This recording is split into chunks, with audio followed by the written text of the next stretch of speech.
Olá, cidadão e cidadã, tudo bem? Eu sou Victor Souza, falando diretamente do dia 28 de maio de 2026. Está começando mais um episódio do Midcast Política. Aqui nós debatemos os fatos que ocorreram na última semana e que influenciaram no cenário da política nacional, com muita informação, esperança e bom humor na medida do possível. Será que é possível? E hoje aqui comigo temos ele, o animadíssimo Rodrigo Hipólito. Tudo bem, Rodrigo? Quase. Quando a gente chegar na escala 3x4, aí talvez fique bom. Seguindo aqui a nossa apresentação, temos ela, Thaís Kisuki. Tudo bem, Thaís? Olha, tudo bem. Apesar de eu trabalhar na escala 7x0, porque sou minha própria patroa, estou muito feliz.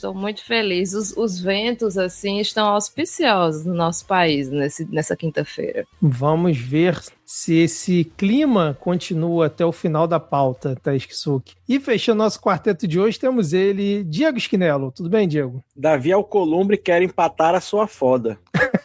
Quer entender, ouve até o final. Caraca, bela referência, Diego. Bom, a Ana Raíssa não está entre nós hoje aqui por motivos de trabalho e não participará da gravação essa semana. Tá vendo? Vocês não sustentam a gente tem que trabalhar para outras pessoas e isso acontece. É raro, mas acontece aqui, né? Da gente não ter a bancada completa. Bom, chega de enrolação e vamos para o nosso primeiro bloco.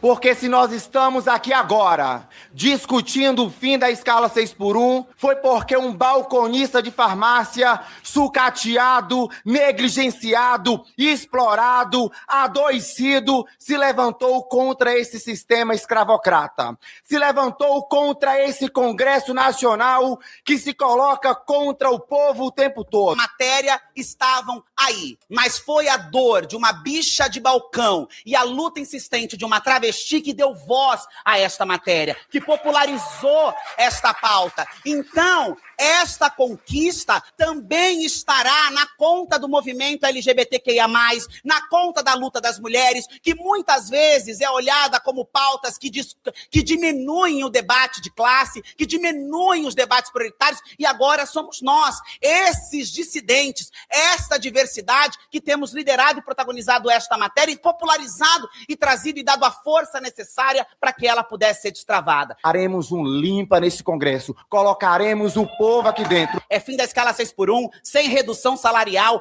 para já, com uma transição menor possível, porque o povo brasileiro espera isso desta casa. E depois de uma longa dança entre o governo e o Congresso, a PEC que aprova o fim da escala 6x1 foi aprovada na Câmara dos Deputados ontem, do dia que estamos gravando, com o direito ao espetáculo costumeiro das votações históricas da casa. A PEC agora segue para o Senado, onde novas batalhas já se desenham, mas antes vamos ao processo que levou a essa aprovação. Entre muitas ameaças da direita de melar o texto, antes mesmo de ela chegar ao plenário, o presidente da Câmara, Motinha, se reuniu com Lula na última segunda-feira e garantiu que a jornada de trabalho de 40 horas sem corte de salários seriam pontos inegociáveis. A proposta foi analisada em comissão especial sob relatoria do deputado Léo Prati, do Republicano da Bahia, onde o PL, principal ator contra a PEC, já tentou barrar o avanço quando o vilão da Marvel, o deputado Maurício Marcon, dane-se, né, do PL do Rio Grande do Sul, pediu vistas, o que adiou a votação para o dia 27, vulgo ontem. Já na comissão especial, o PL protagonizou a luta contra a PEC. Depois de meses indo a público detonar o projeto, Sóstenes Cavalcante deu uma guinada no discurso, disse que o partido iria apoiar a PEC, no entanto, apoiaria a PEC da deputada Érica Hilton, que previa a escala 4x3 e não a do governo, que defendia a escala 5x2. Na superfície, o discurso era que, abre aspas, o trabalhador brasileiro merece mais dignidade, mais qualidade de vida e mais tempo com quem ama, fecha aspas. E também, abre aspas, agora queremos ver quem desdefender o trabalhador terá a oportunidade de provar no voto, fecha aspas. No entanto, a medida era uma tentativa de atrasar a votação, já que a proposta de Érica estava com a tramitação bem mais atrasada, ainda que tenha sido protocolada antes, que impossibilitaria a votação da pauta antes da eleição. Mesmo com essas manobras, o texto do relator foi aprovado na comissão especial por 34 votos a 4 e no mesmo dia seguiu para o plenário. Um desses 4 votos foi dela, Júlia Zanata. Sempre bom lembrar. O PSOL se adiantou ao PL e também apresentou o destaque que pedia para votar a PEC da escala 4x3, em vez da 5x2. Mas o plenário apresentou uma emenda aglutinativa ao texto para superar o destaque, o que mudou em relação ao texto aprovado mais cedo. Bem, alterava de 60 dias para 2 meses e de 12 meses para 1 ano. Foi a manobra que Hugo Mota, né, e a galera que estava a favor da proposta conseguiu fazer para poder evitar essa pataquada do PL. O dia todo foi marcado por cenas pitorescas, como o deputado pastor, sargento, comendador, brigadeiro, padre Isidório, trajado com um colete neon, um capacete de obra e munido de sua inseparável Bíblia, cantou louvores pela aprovação da PEC na comissão e depois foi ao plenário defender que, com mais dias de descanso, os trabalhadores teriam mais filhos e poderiam fazer o seu sexo em paz e com mais tranquilidade. A PEC foi aprovada no plenário em primeiro turno, 472 votos a favor e 22 contra, sim, 22 contra. Como disse o Rodrigo Poli do nosso grupo, foi poético isso. E em segundo turno, 461 votos a favor e 19 contra. Entre os contrários, a maioria foi do PL, seguido de novo MDB, União Brasil, PSD, PP e o Partido Missão, que foi o único onde 100% da bancada votou contra a PEC, na pessoa do deputado Kim Kataguiri. Mas como sabemos que o Congresso inimigo do povo não dá ponto sem nó, no dia de hoje que estamos gravando, várias pautas de interesse da direita passaram como parte do acordo para aprovar o fim da 6x1, dentre elas uma pesada desoneração fiscal para igrejas que amplia a imunidade tributária já grande dessas organizações. Outra aprovação foi de um projeto que permite a pais internarem adolescentes em comunidades terapêuticas, alterando a lei do Sistema Nacional de Políticas Públicas sobre Drogas. Enquanto isso, o Deus Mercado reagiu à aprovação com mais ameaças. Ao longo do dia de hoje, executivos foram ao Senado fazer campanha contra a PEC e ameaçaram que os custos oriundos do fim da escala 6x1 seriam repassados ao consumidor final no preço dos produtos, e o executivo da CNT afirmou que a medida deve gerar aumento da informalidade. Mas parece que os empresários estão gastando seu latim à toa falando mal da PEC ao Senado, porque o presidente lá da casa, o sempre mesquinho Davi Alcolumbre, mudou radicalmente de discurso. Antes dizia que não criaria problemas para aprovação do projeto, como parte de sua tentativa de reaproximação do Planalto. Mas hoje, em vez de dar andamento ao projeto aprovado na Câmara, o senador deu andamento a uma proposta alternativa apresentada por congressistas do PL e tem como primeiro signatário o líder da oposição no Senado e coordenador da campanha de Flávio Desmaio, o Rogério Marinho. O texto cria um modelo de contratação baseado em horas trabalhadas e amplia a possibilidade de negociação direta entre patrões e empregados. Pelo regimento, a proposta aprovada pela Câmara precisará passar pela CCJ antes de seguir ao plenário. Há, porém, pressão da oposição para que o texto também tramite na Comissão de Assuntos Econômicos ou até em uma comissão especial, hipótese que ampliaria o tempo de discussão e poderia empurrar a votação para depois do recesso de julho. Então, podemos comemorar a aprovação na Câmara, mas esse foi só o primeiro passo nessa luta e cabe agora ver qual será o preço da negociação do governo com o Senado. E aí, meus amigos de bancada, ficaram felizes com esse começo do fim da escala 6x1? Eu confesso que eu não estava esperando para esse ano ainda essa aprovação. Me surpreendeu positivamente. Eu vou aqui, então, já começar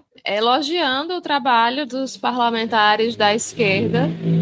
Olha o Motinha querendo aparecer aqui. Continuando, eu vou começar elogiando o trabalho dos nossos parlamentares de esquerda, Rick Azevedo e Érica Hilton, que eles mostraram pra gente para uma esquerda que tá feito barata tonta depois do inseticida. Ai, como vamos nos comunicar? Como vamos fazer as pessoas gostarem da esquerda? É isso. Primeiro, tirar o cheiro de naftalina dos partidos de esquerda, permitir que lideranças que venham do povo, de fato, consigam trazer as pautas, né? A gente ouve, voltar para a base, mas voltar para a base não é chegar com uma vasta literatura ensinando para as pessoas da periferia o que elas têm que fazer para votar certo. Voltar para a base é ouvir quais são as dores das pessoas, né? Como geralmente as igrejas evangélicas fazem tanto. As igrejas evangélicas não são poderosas porque o povo é burro. As igrejas evangélicas são poderosas porque elas estão em todos os lugares desse país, em todas as cidades, da maior até a menor, em todos os bairros, do mais rico até o mais novo. Eu acompanho a trajetória do Rick Azevedo já desde antes dele ser vereador, quando ele começou a falar sobre o movimento VAT, Vida Além do Trabalho, mas foi só de ontem para hoje que eu descobri que tudo isso começou com um desabafo dele no TikTok, falando como ele estava cansado de trabalhar na escala 6x1. E aí, quando a gente fala sobre as dores da gente, eu já passei muito por isso com os meus quadrinhos, né? Que em muitos momentos eu fiz desabafos pessoais nas minhas tirinhas e muitas pessoas chegaram para desabafar comigo sobre as dores delas, que eram similares às minhas. E foi isso que aconteceu com o Rick, quando ele falou sobre essa dor dele, muitas pessoas, porque é isso é uma dor que é universal praticamente aqui no Brasil. Todo mundo que não é patrão tá feliz com isso. Então, a partir disso, que se criou o movimento Vida Além do Trabalho, que foi um movimento que funcionou muito bem na internet, porque ele teve uma presença muito forte, ele conseguiu chegar em muitos lugares. Então, ele tinha uma pauta importante para o povo. Eu tenho visto muita gente falar que essa é a pauta mais importante desde a promulgação da Constituição de 88. E eu acredito que sim, é uma conquista. E o mais maluco é que 2 anos atrás isso parecia impossível. Quando a gente estava saindo do governo Jair Bolsonaro e começando o governo Lula, nunca que a gente imaginava que em 2026 a gente ia acabar com a escala 6x1. E isso aconteceu. Então, assim, não vamos entrar nesse melindre da esquerda ibis e ficar, não, mas olha só, foi porque a boiada passou. Não, isso é uma grande conquista e a gente está em vias de conseguir, é muito forte. Você viu o medo, o pavor foi praticamente unanimidade. Só quem votou contra foi praticamente o Novo e o PL, e eles estão apanhando dos próprios eleitores deles, não é a esquerda que está indo xingar eles nas redes sociais. Então a gente vai ver qual vai ser o baque disso nas eleições, nas votações deles. Mas para a gente, enquanto esquerda, fica esse aprendizado, né, de que essa é uma forma muito eficaz.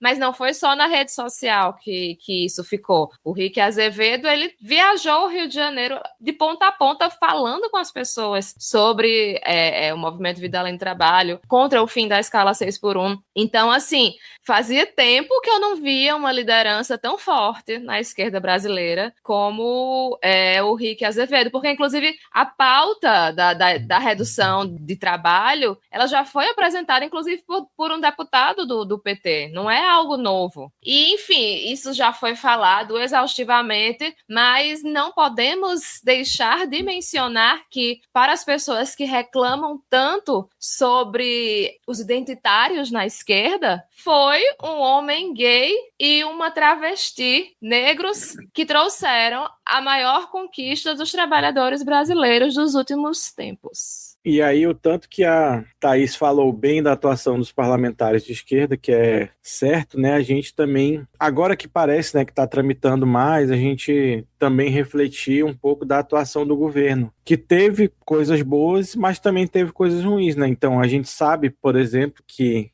se o governo não tivesse comprado da maneira que comprou esse debate, o Maltinha talvez tivesse mais chance de conseguir abafar em comissões e ir empurrando com a barriga para não votar esse ano e não votar, né, tão cedo, a depender da mobilização popular, que existia sim, mas que poderia ter sido maior, a bem da verdade. A gente viu nesse 1º de maio também, por exemplo, foi a pauta de todos os 1º de maio das grandes cidades do Brasil, foi o fim da escala 6x1, mas manifestações assim, não muito grandes, né? Reflexo da desmobilização do movimento sindical, alguma coisa nesse sentido. Mas sintomático, né, que o governo tenha comprado essa pauta, mas como uma pauta, aí sim, né, cabe a gente de vez em quando tá falando, será que essa medida eleitoral não é? Nesse caso, corretamente, né, por parte do governo, é uma medida eleitoral, tanto que o governo já chega no Congresso com a proposta rebaixada, né, que o projeto da Érica era realmente a 36 horas semanais, na escala 4x3, foi a proposta discutida, debatida e apresentada, o governo já chegou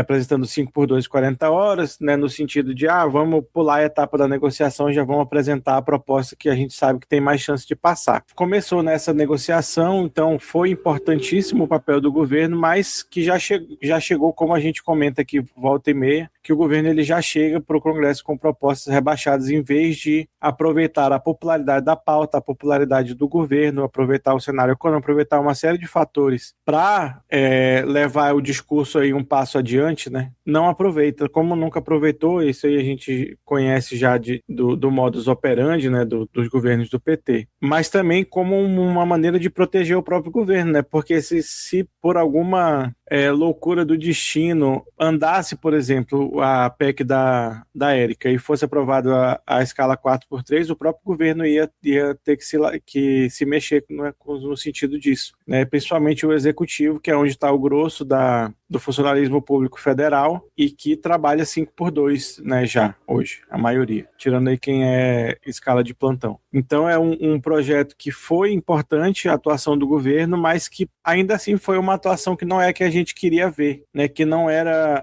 essa atuação de, mas vamos passar um monte de proposta que beneficia a igreja, que beneficia a pauta evangélica no dia seguinte, para poder passar essa pauta, porque é o ano de eleição, né? Como tudo na vida, a gente tem o pragmatismo de reconhecer essa conquista da classe trabalhadora, de reconhecer que isso aconteceu porque a classe trabalhadora se mobilizou, e ao mesmo tempo, né, é possível ter sentimentos conflitantes e ficar puto com o governo por ter já levado a pauta de uma maneira rebaixada, mas ficar feliz que pelo menos o governo comprou. E é isso que foi responsável, né, por essa celeridade dessa aprovação. Então é fundamental, é importantíssimo, a gente sabe que vai melhorar objetivamente a vida dos trabalhadores e trabalhadoras do Brasil, mas em algum lugar me fica um gostinho meio ruim de uma mobilização que a gente podia ter aproveitado mais, sabe? Não criticando exatamente o que passou, né? Mas acho que a maneira, o que a gente esperava que fosse feito pelo governo em cima disso. Só antes do Rodrigo comentar, eu já queria até jogar uma pergunta para ele, né? E depois para vocês, se quiserem também comentar, né? Que a Thaís falou sobre a esquerda IBIS, que a gente estava falando lá no grupo mais cedo. Uma coisa que a gente previu que ia acontecer era o famoso jabuti, né? Que a gente até falou ia ser uma tartaruga de Galápagos e tal. E não teve dentro desse projeto, né? Tiveram essas outras aprovações, né, que a gente comentou aqui, que o Diego falou também. Mas, Rodrigo, você ficou satisfeito com a transição que foi aprovada, que é a redução de 2 horas nos próximos 60 meses, não, nos próximos 60 meses depois que for aprovado no Senado e promulgada a lei. E aí, depois de um ano, vai ter a redução das outras 2 horas para chegar às 40. Você ficou satisfeito com esse acordo, Rodrigo Hipólito? 60 dias, né? Você falou 60 meses aí que... Falei 60 meses? Não, é 60 dias. Que susto. Mas eu acho que transição, período de transição, de adequação é necessário. O que não significa que a coisa não comece a valer, ela começa a valer, mas a gente tem um sem número de categorias trabalhistas no Brasil. E em muitos casos a gente tem acordos coletivos que eles precisam ser renegociados. Quando você retira completamente o tempo para que se refaça esses acordos, que você tenha negociação com sindicatos, isso aí é uma porta aberta para que os sindicatos e os trabalhadores sofram uma pressão absurda do empresariado. Então, se você não desse tempo para poder refazer esses acordos, também geraria um problema.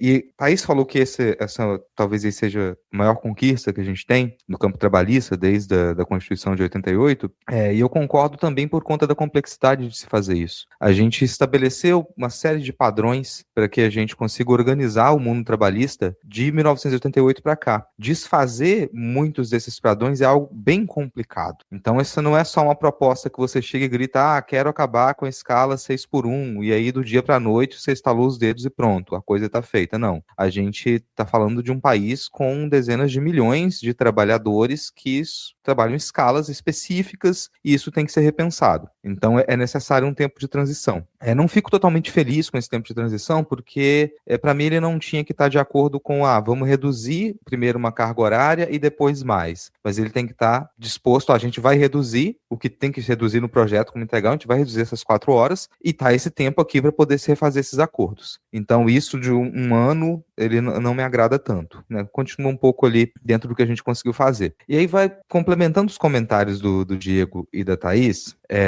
a proposta que ela foi aprovada, e também uma resposta para o Vitor, ela poderia ter jabutis? Poderia. Ela não teve, em parte, por conta da desarticulação da oposição. A gente costuma falar muito aqui da falta de articulação da base do governo, da base de Schrödinger, né, do governo, mas aqui a gente conseguiu visualizar uma desarticulação completa da direita e da extrema-direita. Eles não conseguiram se organizar, não conseguiram estabelecer propostas em comum para poder inserir esses jabutis. Então isso não aconteceu. Além disso, a gente retira uma disposição para que isso acontecesse das lideranças quando o governo governo consegue fazer esses acordos, que são acordos que não nos deixam felizes, obviamente, né?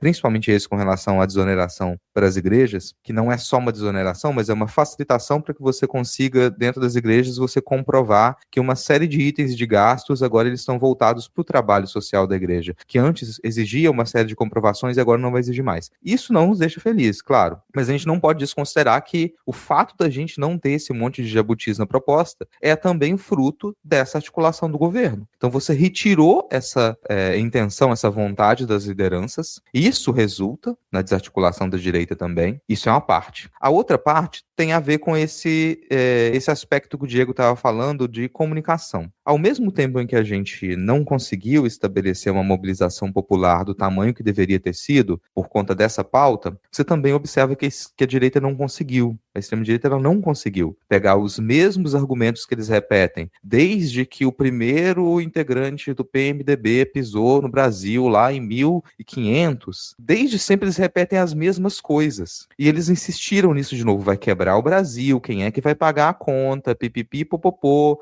você vai perder seu emprego, vai tudo ser destruído. São as mesmas máximas. E isso não colou. Não conseguiram levar cartazes para a rua, não conseguiram assustar tanto as pessoas com isso, né?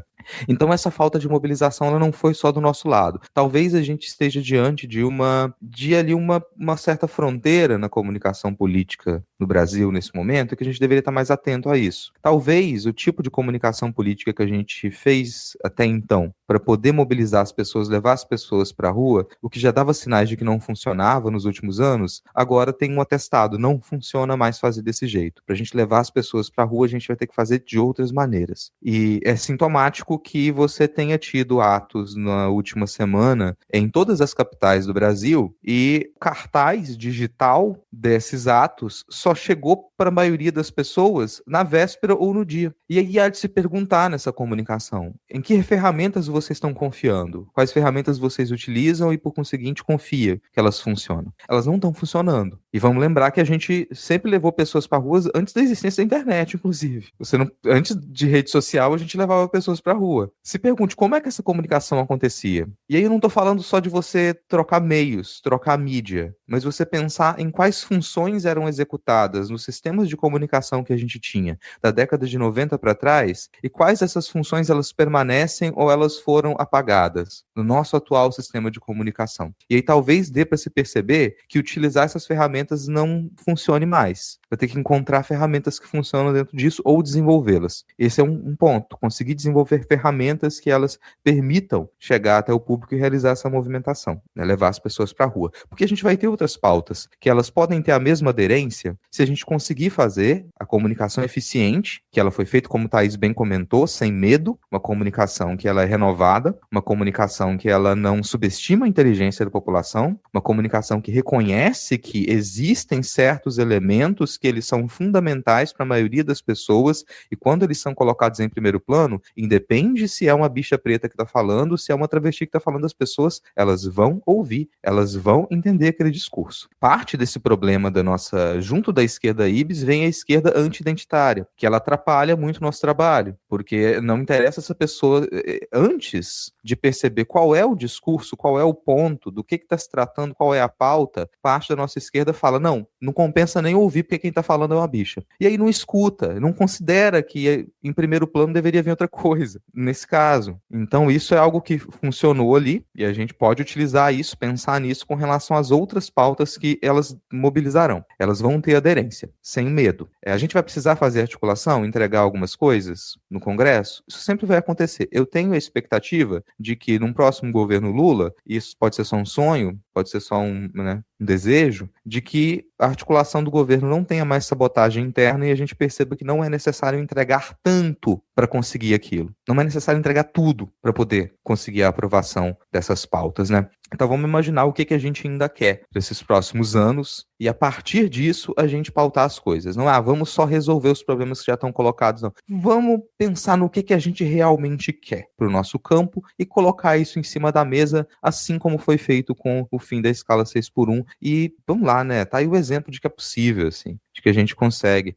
Não sei se foi a maior conquista desse governo, porque a gente teve várias conquistas importantes, né? O IDH do Brasil tá num ponto em que nunca antes esteve. A gente tem o fim do imposto de renda até R$5.000, que para mim isso é gigantesco também. Isso é uma coisa fundamental. A gente está conseguindo fazer certas mudanças que elas têm condição de ser estruturais. E vamos repetir aqui para encerrar meu comentário, assim, vamos lá, né, ficar aguentando aqueles discursos sem pé nem cabeça do pessoal da extrema-direita no Congresso foi um teste de paciência. Cara, aquele cara do Novo... Quem é que vai pagar a conta? Que conta? Não tem conta para ser paga, meu amigo. Quem é que vai pagar a conta? De que conta você está falando? Como é que vamos compensar o empresariado? Compensar com relação a quê? Do que você está falando? Você está tirando nada de nada, você está alucinando uma possível conta, um desgaste que não tem de onde vir. E assim, isso foi ao mesmo tempo divertido de ver que eles não tinham o que falar, mas extremamente irritante. Eu detesto, eu não consigo ouvir 30 segundos da voz do Kim Kataguiri. Vai fumar um filtro vermelho, 2 maços de filtro vermelho por dia, para ver se você acaba com essa voz esganiçada, insuportável. Ontem a gente teve o Kim Kataguiri, né, falando contra, a Júlia Zanata também, que é insuportável. Cara, ela na comissão falando da proposta do Sóstenes, né, da 4x3, né, daquela jogada que eles fizeram, e foi dando bug nela durante a fala dela, ela percebendo que, assim, ela ficou meses ali, ou semanas, falando contra aquilo, para na véspera o líder do partido dela fazer aquela manobra, que provavelmente deve ter sido uma ideia do Lícholas, e ela foi dando bug ali ao vivo, cara, foi muito engraçado. Aquele cara do Novo é insuportável, aquele cara de Santa Catarina, o cara que se orgulhou do estado dele, Santa Catarina, ter dado 10 votos contrários à proposta lá no plenário, né? Ele que também ficou gritando lá no discurso dele, desesperado, meu Deus do céu, ninguém aguenta mais o Lula e tudo mais. Quem mais que a gente teve ali? O Lícholas, né? Fazendo o discurso dele, não tenho medo, tá? Vocês dizendo que ia achar bom. Não, antes ele se queimou, né? Porque ele fez aquele videozinho dele de camisa preta, né? Só faltou o fundo preto para tentar reverter algum tipo de situação no início do dia e se voltou contra ele, porque ele entregou a estratégia do PL dizendo que eles queriam, com aquela proposta de botar 4x3, votar a proposta da Érica, queriam intencionalmente quebrar o Brasil, que se era pro povo sofrer, o povo tinha que sofrer mesmo, até que ele achar ótimo, exatamente. Teve, como o Reni comentou aqui, o Raspacu tomando a resposta da Érica, assim, histórica. Se você não assistiu, procure aí, né? E melhor, a reação da Sâmia também é muito boa. Sim, também. Sâmia entregando óleo de peroba ao vivo na Jovem Pan pro Lícholas também, enquanto ele dava entrevista. Então tivemos vários momentos aqui. Teve lá o deputado pastor, sargento Isidório lá, que a gente sabe que é uma figura repugnante, mas que ele foi um destaque ontem, né? Com aquelas birutices dele. Eu gosto da expressão deputado Village People. Eu gosto da expressão deputado Village People. Porra, muito bom. Não podemos, ele é os 4, né? Não só. Não podemos esquecer que ele é o nosso louco no tarô dos arcanos. Escutem. Exatamente, Thaís Kisuki. Voltem aí, procurem no feed os arcanos da política brasileira. Ele tá lá. Teve também um momento que eu achei, assim, bem curioso, que foi o Ottoni de Paula dividindo o tempo de fala dele com o Túlio Gadelha e o pastor ali do lado, parecia fantasiado. Um goblin segurando assim a Bíblia. Exato, cara. O Ottoni de Paula é aquele que eu, pelo menos, não aguento mais concordar com os discursos dele. É um negócio, assim, impressionante. Não, teve um momento, teve um detalhe nessa fala do Túlio Gadelha, e assim, eu tenho zero paciência pro Túlio Gadelha, gente. Desculpa quem gosta. Tem zero paciência. Mas que ele tá lá falando e falando e falando, aí tem uma hora que ele fala, porque o trabalhador que tá com, eu acho que ele fala assim, algo parecido, que tá em sofrimento mental, e ele coloca a mão no ombro do pastor Isidório. Ai. E aí, lembrando, né, que a gente teve 22 parlamentares votando contra, né, no primeiro turno, como eu comentei aqui na abertura, e eu vou citar nominalmente cada um deles, porque é sempre importante a gente registrar isso, né? Adriana Ventura, do Novo de São Paulo, Bibo Nunes, do PL do Rio Grande do Sul, Carlos Chiodini, do MDB de Santa Catarina, Caroline Detone, do PL de Santa Catarina, Daniel Freitas, do PL de Santa Catarina, Daniela Rainer, do PL de Santa Catarina, Fábio Schiochetti, não é parente, espero que não, né, da nossa ouvinte, Flávio Schiochetti. É de Santa Catarina? É de Santa Catarina. Ela é de lá, deve ser parente dela. A chance de ser parente não é pequena. Flávia, se for, você deixa quieto, não precisa comentar, não. Não precisa se pronunciar. Não precisa confirmar, exatamente. Fausto Pinato, do União de São Paulo, Gilson Marques, do Novo de Santa Catarina. É esse que era o chato lá do... esse é o chato, é o chorão. Júlia Zanata, do PL de Santa Catarina, Kim Kataguiri, do Missão de São Paulo, Lucas Redecker, do PSD do Rio Grande do Sul, Marcel Van Hatten, Maurício Marcon, do PL do Rio Grande do Sul, Nicolete, do PL de Roraima, Paulo Marinho Júnior, do PL do Maranhão, Pezente, do MDB de Santa Catarina, Ricardo Guide, do PL de Santa Catarina, coitado, Diego, Ricardo Salles, do Novo de São Paulo, Rosângela Moura, olha a Conja, do PL de São Paulo, Sérgio Turra, do PP do Rio Grande do Sul, e Zé Trovão, do PL de Santa Catarina. Esses foram os nomes que votaram ali contra o fim da escala 6x1. E nós temos a missão de espalhar esses números. Eu já postei no meu story do WhatsApp, porque essas coisas assim, eu tô postando no story do WhatsApp, que eu acho que é onde o povo que tem mais divergência política pode acabar olhando. Verdade. Então, enfim, mas espalhe onde vocês quiserem. Vamos espalhar essa lista para mostrar não só os nomes dos candidatos, mas também os partidos e os estados de onde eles vêm. É importante ter todas essas informações, mas principalmente os nomes dos partidos. Pois é, cara. Os estados de onde eles vêm, Santa Catarina. Para ficar mais fácil, né? A quase totalidade, né? Os parlamentares. Exato. Agora, vocês já falaram aí da esquerda IB, né? Realmente, assim, apesar da gente ter tido notícias ruins já hoje, logo depois, né? O Alcolumbre tentando fazer ali manobra para poder atrasar a tramitação, essa imunidade tributária, eu gosto que eles botam um nome bonito, imunidade tributária para as igrejas, né? Ampliando. Agora, se o cara comprar tijolo para obra, tem imunidade tributária, segundo a PEC que foi aprovada. Realmente, coisas ruins, vai ter um outro assunto que a gente vai falar também mais à frente, mas, cara, se a gente não puder celebrar as conquistas que a gente tem, pelo menos no dia, ou, sei lá, na manhã seguinte, tá, vou dar um desconto aqui, acabou, cara. Pra que a gente vai continuar lutando? Pra que a gente vai continuar tentando melhorar? Pra que a gente vai continuar tendo esperança? Tentando aqui fazer menção à Ana Raíssa, que não está aqui hoje. Não serve de nada, porque uma vitória dessa, da classe trabalhadora, teve acordo, foi o Motinha que capitaneou, a gente sabe que... Cara, o importante foi o resultado, que era o que a gente sabia que era possível, a 5x2, e era o que estava todo mundo brigando. Então, cara, se você não puder celebrar esse momento, esquece. Então, vamos parar um momento, pelo menos. Gente. Cara, a pessoa tá lá fazendo um post no Blue Sky, no Twitter, no Instagram, celebrando, aí vem alguém comentar, mas a gente tomando o cu porque o governo fez acordo. Meu amigo, espera 2 dias para comentar isso, sei lá, dá um tempo, cara. É chato demais isso. Vamos tentar celebrar as coisas pelo menos um pouquinho, cara. Porra, que nem, vamos lá lembrar, né, cara? Dá pra tomar no cu sentindo prazer. Por favor, gente. 2026, que isso? E não é como se essas pautas não fossem passar também, se a gente, não é como se a gente tivesse maioria no Congresso, tá? Exatamente. Não é como se não fosse passar tudo isso, independente de ter sido ou não aprovado o fim da escala 6x1.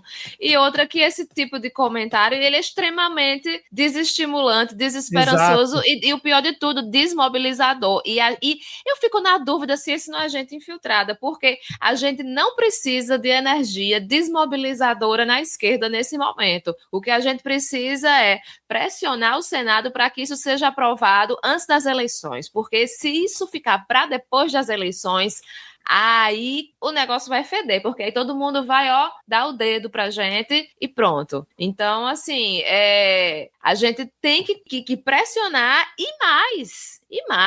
Qual vai ser a próxima pauta depois dessa? Vai ser o passe livre? Vai ser a renda básica universal? Já vamos começar a pensar aí. É isso aí. Não, teve um camarada que comentou, a gente tomou no cu porque passaram não sei o que do IBAMA para reduzir a fiscalização. Meu amigo, os caras passaram o marco marco temporal outro dia. Tu acha que eles precisam fazer acordo pelo fim da escala 6x1 para passar coisa para desmobilizar, desmontar a proteção ambiental do país? Pelo contrário, isso aí eles querem fazer dia sim, dia também, porra. Gosto dessa visão, Vitor. Gosto dessa visão. Tipo, o pessoal já vai passar todas as pautas da direita mesmo. Nesse caso, eles foram obrigados a negociar com a gente. É isso aí, cara, é isso aí. E lembrando que a gente tinha aquele jabuti do lixo, que era o tal do Bolsa Patrão, que era o quê? O governo ter que bancar, né, sei lá, com que cálculo, né, com desoneração de folha, alguma coisa nesse sentido, para poder minimizar os efeitos da transição. Isso não entrou no projeto, tá fora de cogitação. Então, assim, realmente foi uma vitória, gente. Vamos celebrar aí o que der para celebrar, comemorar, e muita gente vai ser beneficiada com isso. Cara, eu fui na padaria essa semana, dias antes. O cara estava esperando o pão, comentando com o outro. Porra, e aí, o fim das caras 6x1, viu? Devem votar semana. Porra, tô doido pra que isso venha logo e tal, pra gente poder ver como é que vai ficar e tal, não sei o quê. Aí o outro, pois é, mas será que vai passar? Tipo, as pessoas realmente estão comentando sobre isso na rua. Então, vai impactar realmente as pessoas. Então, vamos celebrar. Lembrando que o governo Lula, por todas as críticas que a gente já fez aqui, cara, quem acompanha o Midcast nesses últimos 4 anos sabe o quanto que a gente criticou o governo Lula aqui, até porque ele pediu isso lá, depois da eleição. Mas, se você elencar só 3 coisas, ele passou fim da escala 6x1, isenção do IR até 5 mil, que o Rodrigo comentou, reforma tributária, que estava há 40 anos parado aí. Então, assim, foram conquistas gigantes, mesmo com todas as coisas ruins que a gente comenta aqui, os acordos, as coisas que precisou entregar, mas foram coisas importantes. Então, é o momento de, como o Thaís comentou, mobilizar para pressionar o Senado e mobilizar já pensando também na eleição, já pegar o ritmo e mobilizar pensando na eleição para levantar essas pautas, para levantar outras pautas que a gente quer que sejam implementadas e tentar realmente ter uma esperança de algo melhor. Se a gente ficar num derrotismo porque passou coisa para a igreja enquanto o fim da escala 6x1 passou também, vai ficar muito difícil, cara. Então, vamos lá, gente. A gente fala aqui na abertura deste podcast toda semana com muita informação, esperança e bom humor na medida do possível. Esperança. Então, vamos ter esperança porque se tiver mobilização social, a gente consegue. Porque esses caras se cagam de medo da mobilização social. É a única coisa que eles se cagam de medo. Eles vão passar as merdas deles? Vão, mas se tiver mobilização social, a gente já mostrou em diversas vezes a história que consegue. E agora foi mais uma. Então, vamos lá, gente. Pé no chão, esperança e mobilização para a gente conseguir continuar avançando. Pelo amor de Deus. E só antes da gente passar para o próximo momento da pauta, eu queria só falar sobre essa lei que foi aprovada, que foi modificada para que pais possam internar adolescentes em instituições por causa do uso de drogas. Eu vou só recomendar que vocês assistam Bicho de 7 Cabeças, da Laís Bodansky. Bom, vamos então aqui para o nosso tema secundário, rapidinho aqui do primeiro bloco, porque por unanimidade a primeira turma do Supremo Tribunal Federal fixou nesta última terça-feira, dia 26, o fim da aposentadoria compulsória remunerada como penalidade máxima imposta a juízes. Grande dia, não para o judiciário. Os ministros confirmaram o entendimento de uma decisão individual do ministro Flávio Dino, relator do caso, e rejeitaram um recurso da PGR. Para Dino, a aposentadoria transfere para a sociedade o ônus por uma punição que deve ser do magistrado. E no mesmo dia, o CNJ aprovou por unanimidade uma proposta apresentada pelo ministro Edson Fachin, presidente da Corte, que torna obrigatória a adoção do contra-cheque único para todos os juízes do país. A medida tem como objetivo ampliar a fiscalização dos pagamentos a magistrados em meio à decisão da STF que limitou o pagamento de verbas extras de caráter indenizatório, os chamados penduricalhos no salário de agentes públicos. O objetivo é evitar que os salários ultrapassem o teto constitucional, e eu já vou dar meu comentário aqui, que eu provavelmente vou queimar minha língua, vou me arrepender no futuro do que eu vou falar, mas a ação do Flávio Dino nessa história aí do fim da aposentadoria e na tentativa de combate, né, às emendas PIX, ao orçamento secreto, já valeu a indicação dele para o STF por Luiz Inácio. Sim, valeu. Foi a melhor indicação que o Lula fez, na verdade, para o STF, de todas das que entraram e das parlamentares que não entraram. Inclusive dos outros mandatos, né? Valendo lembrar que no centro do ativismo judicial da Lava Jato e do Mensalão estavam ministros, dentre eles que o Lula indicou também, né? Mas é isso, gente. Era um absurdo que existisse, né? Olha só, você é um mau funcionário, você vai receber 30 mil reais por isso sem precisar trabalhar. Uhum. E agora é o momento que o Rodrigo critica por eu ter elogiado o Flávio Dino. Não, eu vou dizer que se o Flávio Dino não tivesse sido governador, se ele tivesse só uma carreira no judiciário, poderia ser só elogios, de repente, né? A minha crítica a ele não é a atuação dele como ministro do STF, nisso eu concordo. Talvez tenha sido a melhor indicação do Lula até o momento, porque, Lula, você ainda pode fazer indicações melhores, olha que curioso. É uma boa indicação. Esse é uma coisa que, sim, já estava descarada há muito tempo, criticado de todas. As únicas pessoas que impediam a crítica a isso era o próprio judiciário, né? Sim. Por fora isso, ninguém mais ia querer aprovar um absurdo desse. Depois vamos esperar o que vem, né? A gente vai acabar com as pensões para filhos idosos de militares? Talvez. Então esse é um ponto. O Dino começou já a tocar em muitos aspectos do judiciário ali que são fundamentais, e eu tenho a expectativa de que os próximos passos dele, em específico, vai ser começar a empurrar esses problemas, assim. Como é que a gente lida com o gasto absurdo que são os militares e gerações de militares no Brasil? Isso vai ter que ser abordado também, porque são problemas muito similares. A mesma lógica que ela fazia, lógica entre muitas aspas, que ela permitia que um juiz ele pudesse se aposentar por ser um mau funcionário, isso como uma punição, é uma lógica similar que faz com que você tenha pensões para famílias de militares, que faz com que militares não possam ser julgados pela justiça comum, que faz com que você tenha uma série de proteção a esses indivíduos especiais da nossa sociedade, né? Mesmo quando, e na maioria das vezes, são péssimos funcionários. Eu falo isso com relação aos militares de alta patente, né? Então, se você é um militar de baixíssima patente que está nos ouvindo, você é só mais um pobre coitado. E aí tem muita gente acima de você que vive nessa mesma lógica, uma casta especial da nossa sociedade. A gente tem que acabar com as castas na nossa sociedade. Isso é o que é possível ser feito a partir do STF, né? Porque não dá pra gente esperar que isso seja feito pelo Congresso. Isso nunca iria acontecer. Então fica o elogio aqui, Vitor. Estou elogiando o Flávio Dino e estou até com expectativas positivas para a atuação dele. Olha aí, quem diria. O Reni já comentou aqui, ó. Eu não me empolgo tanto quando lembro da atuação e falas dele no caso Toffoli. Reni, você está certo. Você está certo. Eu que estou me permitindo empolgar hoje. Só por hoje.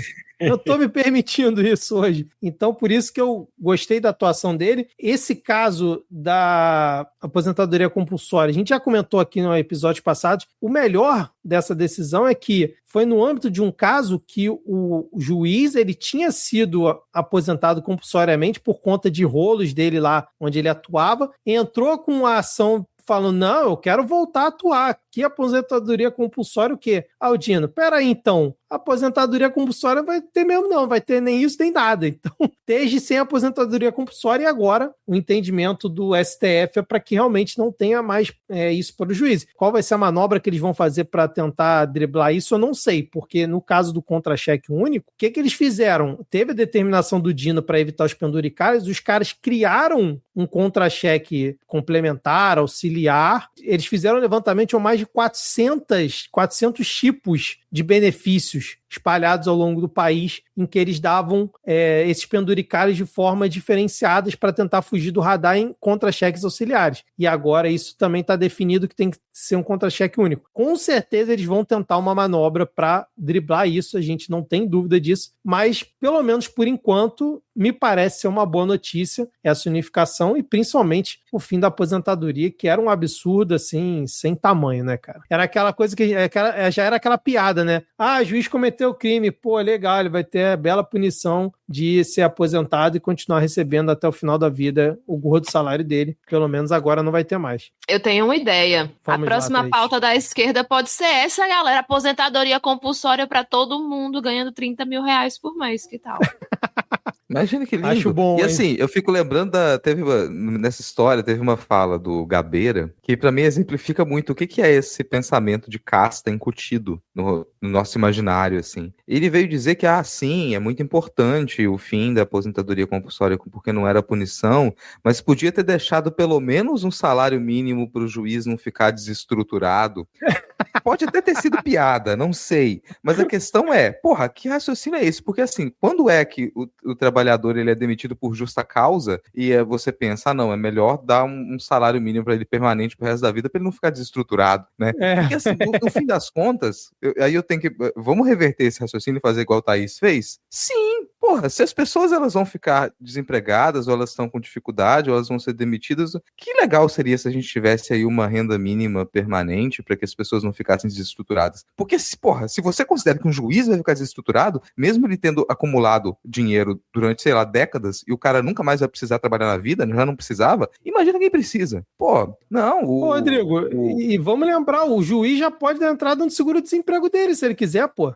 Seguro-desemprego tá aí pra isso. O seguro-desemprego, pra maioria das pessoas, eu acho pouco, assim, cara, eu acho pouco. A gente tem que começar a partir pra cima e falar, não, as pessoas não têm que trabalhar por necessidade, por desespero, não, sabe? As pessoas só nasceram nesse mundo, e aí, por conta disso, elas já são obrigadas a poder trabalhar, senão elas morrem de fome. Já é um negócio completamente esquisito. Mas é porque o Gabeira queria inventar um salário mínimo, já existe esse apoio do governo aí, ó. Exatamente. Enfim, vamos lá, Rodrigo, falando em dinheiro, momento jabá rapidinho aí, porque já tá tarde. apoia.se/midcast, gente. Lá você encontra as categorias para nos apoiar e garantir o episódio semanal em que a gente traz muita esperança, na medida do possível. A gente tem categorias a partir de R$5, em cada uma delas você tem benesses específicas, a partir de R$20 você tem seu nome lido aqui no final do episódio e conteúdo extra no mural do Apoia-se. A partir de R$50, além disso, você recebe um link exclusivo para acompanhar as nossas gravações aqui ao vivo toda semana, interferir no ritmo, corrigir as besteiras que a gente fala. E a partir de R$100 tem isso e mais o nosso eterno amor. Se não der para você colaborar mensalmente, se cadastrar em apoia.se/midcast, pense em fazer um Pix pra gente. A chave é podcastmedia@gmail.com. Qualquer valor ajuda muito. Nossa campanha mensal, a cada R$500 que a gente arrecada, a gente garante um episódio extra no mês seguinte, sempre um pauta livre e um episódio surpresa se a gente bater duas metas. Uma primeira meta de R$500 e mais uma meta de R$500. A gente já tem uma meta batida pro episódio do mês que vem, né? Esse episódio já vai sair, já vai ter fechado o mês de maio, então fica a surpresa, será que a gente vai ter conseguido bater a segunda meta? Será que não? Para quem acompanha nas redes, vai ver algumas publicações da gente implorando para vocês darem alguns centavinhos pra gente em podcastmedia@gmail.com. Aqui na postagem desse episódio, né, na descrição, você encontra também o link para nossa lojinha, onde você pode comprar produtos com as estampas do Midcast, com ilustrações de Thaís Kisuki. Tem também o link para o nosso canal do WhatsApp, em que você acompanha as pesquisas do Midquest, sempre que lança episódio, que tem um corte, algum conteúdo, é lá que a gente posta, e tem o grupo do Telegram para você bater um papo com o pessoal que criou e organiza esse grupo, que são nossos ouvintes. É isso, Victor Souza? É isso, Rodrigo Polito. Vamos agora direto para o nosso segundo bloco. Bom, a gente tinha preparado aqui, né, esse primeiro tema, falando sobre pesquisas e movimentações políticas, mas a gente vai passando por esse tópico, porque a gente, infelizmente, começou a gravar mais tarde hoje, já está um avançar da hora aqui, então, infelizmente, não vamos conseguir destrinchar melhor esse tema aqui. Então, vamos lá. Novas pesquisas divulgadas essa semana apontam o distanciamento de Lula e Bolsonaro. No primeiro turno, Datafolha aponta 40% de Lula contra 31% do ex-franqueado da Cacau Show. A Cacau Show não era Copenhague, né? Era Copenhague, era Copenhague. Já na pesquisa meio/ideia, eu não sei como é que se lê isso. Pesquisa meio ideia? Né? Que é Genial Quest, né? É meio ideia, meio alguma coisa. Poucas ideias. Na pesquisa mais ou menos ideias, Lula aparece com 38,5% contra 31,5% do comprador de imóveis em dinheiro vivo. No segundo turno, as disputas ficam em 47,43% e 46,5% a 41,4%, com vantagem de Lula nas duas pesquisas divulgadas. A pesquisa da Datafolha também testou Michele contra Lula no segundo turno, onde ela apresentou desempenho igual ao de Flávio Bolsonaro, 43% contra 48% de Lula. A pesquisa meio ideia, poucas ideias, mais ou menos ideias, perguntou ainda se os eleitores sabiam da ligação de Flávio e Vorcaro. 37,4% disseram que ouviram muito sobre o caso, 23% que ouviram um pouco e 18% que não viram nem ouviram nada sobre isso. Cara, realmente, que pessoas são essas, gente? São inveja, felizes, hein? Provavelmente, são felizes, né? Exatamente. De quem soube do caso, 44% disseram ter uma opinião pior de desmaio após o caso, 30% disseram não ter mudado de opinião e 14% 4% de alguma forma disseram que melhorou sua opinião sobre ele. Caraca, aí realmente é loucura. Enquanto isso, a galera dos poderosos, 1% ou menos, seguem suas movimentações. Ronaldo Caiado disse em entrevista que, abre aspas, existe o sentimento, fecha aspas, para uma aliança com Romeu Zema e que o suposto governador de Minas teria atestado de credibilidade para a população. Meu Deus. No meu querido Rio de Janeiro, Cláudio Castro informou Valdemar que não deve concorrer ao Senado depois de ser alvo de mais uma operação de busca e apreensão. Como eu comentei lá no nosso grupo, estão fazendo com o Cláudio Castro o que fizeram com o Bolsonaro. Estão cozinhando ele ali a vapor lentamente para prepará-lo para a prisão. Com essa desistência, aliados de Flavinho Desmaio vêm Sóstenes Cavalcante, sempre pode piorar, gente, com mais apoio para concorrer à vaga, e já comentaram também que ele poderia indicar a mãe, a Rogéria Bolsonaro, Rogéria sei lá o quê, para ser a candidata. Parece uma ofensa, né? Tipo, indica a mãe. Sim. Entre os nomes... Por um segundo tu falou que o Sóstenes, eu entendi que o Sóstenes poderia indicar a mãe Rogéria Bolsonaro, eu fiquei, caralho, pera, que família é essa? Sóstenes, lembrando, é o filhote de Malafaia, né? Ele é o deputado ali que é o mandato Malafaia ali na Câmara, né? Entre os nomes monitorados está também o do deputado federal Carlos Jordi, que há meses se movimenta internamente com o objetivo de disputar o Senado e voltou a ganhar espaço nas conversas após o enfraquecimento político de Cláudio Castro. E aí, gente, vou botar aqui na tela 2 minutos e meio para comentar sobre esse tema. E aí ninguém fala nada, que é o que vai Rodrigo, fala assim, a metodologia tá toda cagada, fala. Não, eu não verifiquei a metodologia disso, eu acho muito cedo pra gente começar a ter um monte de pesquisa nova, assim, vamos esperar para as próximas semanas o que vai surgir, mas é bom verificar nessa pesquisa que aqueles 30 e poucos % que disseram que não mudaram de opinião com relação ao Flávio Bolsonaro a partir das revelações do caso Porcaro, do caso dele com Porcaro, não significa que eles são positivos, sabe? Pode ser 34% que continuam com opinião ruim. Então, assim, foi só 14% que falaram que melhorou a opinião dele sobre o Flávio Bolsonaro. Que é uma loucura, né, cara? Mas assim, tem gente que foi e não voltou. É gente que não quer dar o braço a torcer. É isso. Né? Pode crer, né? Dobra a aposta. Não, agora eu acredito ainda mais nele, porque ele falou a verdade, ele queria só homenagear o pai, né? Uma característica dessas pesquisas que é bom ressaltar, e já estava em outras, é que elas estão insistentemente testando outros cenários já com a possibilidade de que a candidatura do Flávio Bolsonaro ela mingue. Eu duvido muito, eu acho que ela vai continuar, eu acho que é a única que eles têm, mas as pesquisas estão indicando que essas discussões elas acontecem e que essa possibilidade está sendo ali cogitada, de que ela mingue e que você seja obrigado na extrema-direita a colocar um outro nome para competir. E uma coisa que eu vi, eu não sei se foi exatamente essa pesquisa, mas que um dos votos do Flávio Bolsonaro está perdendo votos de grupos específicos, entre eles os votos dos jovens. Deram aí uma desiludida com essas últimas notícias, pelo visto. Amém, né, cara? Como eu já falei em outro episódio, a gente precisa novamente dos 4% da Tebet. É isso que a gente precisa, gente. É isso que a gente precisa. Tem na análise dessa pesquisa do Meio Ideia, Vitor, um aspecto importante disso que o Thaís falou é que o que a gente precisaria para ganhar no primeiro turno é que essas parcelas, esse corte específico dos apoiadores do Flávio Bolsonaro, eles não têm um incentivo para ir votar. Se esses resolvem não ir votar no primeiro turno, a probabilidade do Lula ganhar no primeiro turno é muito maior. Então, se você tira ali uma pequena percentagem dos jovens, se você tira uma pequena percentagem de pessoas que ganham acima de 10 salários mínimos que falam estamos decepcionados demais, não vamos votar em ninguém, Lula no primeiro turno.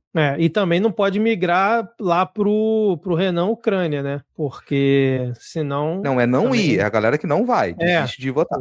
Exatamente. E só um último adendo aqui nessa situação sobre o Cláudio Castro, né, que ele foi alvo da PF. A gente já tinha comentado que o Rio Previdência, né, que é o fundo que gere os benefícios aos aposentados e pensionistas aqui do estado, teria aplicado 1 bilhão, né, ou perto disso, no Master, né, para poder ajudar ali o Master e tal, e acabar fazendo essa aplicação com um esquema ali com o Cláudio Castro, o que mostra as investigações. Só que com essa operação dessa semana, ficou confirmado que os aportes foram de 3,7 bilhões. 3,7 bilhões da Previdência dos aposentados do Rio de Janeiro foram aplicados no Banco Master e viraram pó. É essa a tradução do que está acontecendo. E o Cláudio Castro teria ajudado a fazer isso. Esse é o tamanho do problema. Inclusive, um dos apostos teria sido feito no dia seguinte ao Vorcaro ter pago uma experiência de uísque lá pro Cláudio Castro lá, que ele tomou um uísque, sei lá, de não sei quantos mil, 1 milhão, sei lá, e no dia seguinte teria sido feito um aporte do Rio Previdência lá em fundos do Banco Master. Então esse é o nível do problema, cara. Diego, alguma coisa ou podemos seguir? Temos que seguir. Vambora então, porque falando em Flavinho Desmaio, né, ele esteve lá nos Estados Unidos essa semana e protagonizou ali cenas lamentáveis no Salão Oval da Casa Branca, inclusive estão chamando ele de Flávio Mordomo, né, por conta ali da foto. A viagem foi articulada pelo Bananinha com aliados ideológicos de Trump, no entanto não houve uma reunião ou recepção. Flávio somente entrou, entregou o documento, tirou uma foto e saiu. O Laranja nem sequer se levantou da mesa para a foto e na imagem Trump aparece sentado e Flávio aparece em pé ali do seu lado e a cena gerou várias montagens na internet, muito meme, que a galera se divertiu, mas o Caco Ciocca ele está chateado com todos vocês. Mais uma semana. Flávio disse que durante o breve encontro, o presidente Trump comentou sim sobre o encontro com o presidente Lula, elogiou o seu dinamismo, mas também fez outros comentários que prefiro manter reservados. Bolsonaro afirmou que o principal motivo para a reunião foi para pedir que Trump designe as facções criminosas CV e PCC como terroristas, o que de fato aconteceu hoje, no dia em que estamos gravando. Poucas horas antes da nossa gravação, o governo americano afirmou que as facções serão designadas como terroristas globais, especialmente designados e como organizações terroristas estrangeiras. Em uma rede social, o secretário de Defesa Marco Rubio afirmou que a atuação das facções ultrapassa as fronteiras brasileiras e alcança outros países da região e os Estados Unidos. Enquanto isso, ao longo da semana, vieram a público imagens da mansão onde Bananinha tem morado no Texas, o imóvel avaliado em 6 milhões de reais e com aluguel mensal de 35 mil reais, mais do que o salário líquido que ele recebia ali como deputado. Com bens bloqueados e sem o salário de deputado, nem o salário da PF, fica aí o questionamento sobre como o Little Banana arca com os custos de sua vida luxuosa nos Estados Unidos. E agora, queria saber de vocês, principalmente em relação a essa classificação que o governo americano falou que vai fazer. Começa a valer dia 5 de junho, né? Segundo a declaração aí do Marco Rubio. Problema à vista, né, gente? Mais uma vez, essa família lesa pátria maldita, fazendo de tudo para atrapalhar o país. Antes de comentar essa, só falar a resposta do Bananinha com relação a isso foi, é com o meu dinheiro. E aí fica a pergunta, como assim seu dinheiro? Você ganhou dinheiro honestamente alguma vez? Você apertou algum parafuso? Você emassou uma parede? Você já consertou um encanamento? O que você fez para ganhar o seu dinheiro?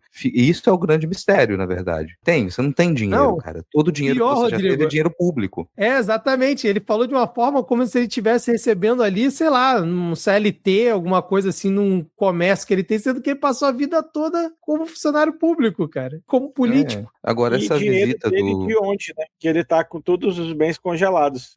Minto, passou o tempo todo com político não, porque ele foi também da PF antes, né, só pra... Mas servidor público do mesmo jeito. Não, sim, mas eu falei vida toda como político, foi como servidor público, não como político especificamente só, né? Primeiro, assim, falar do ridículo da visita, né, porque foram 5 minutos que ele teve ali, o Trump aparentemente nesses 5 minutos não se levantou e parte desse tempo foi usado para ele elogiar o Lula. Então o Flávio foi lá para ouvir elogio ao Lula. Ele pode até tentar cantar uma possível vitória dessa visita e falar, consegui fazer uma articulação para poder designar essas organizações criminosas como terroristas internacionais. Agora, isso toca boa parte da parcela da população eleitoralmente? É uma pergunta que a gente pode se fazer, porque isso é uma movimentação eleitoreira. E a minha primeira resposta seria não. Por mais que a pauta de segurança pública ela seja mais forte para a extrema-direita, e as pessoas, sim, elas estão sempre preocupadas com a segurança pública, eu não sei se a complexidade dessa movimentação ela seria algo que toca no dia a dia da maioria das pessoas. Não digo assim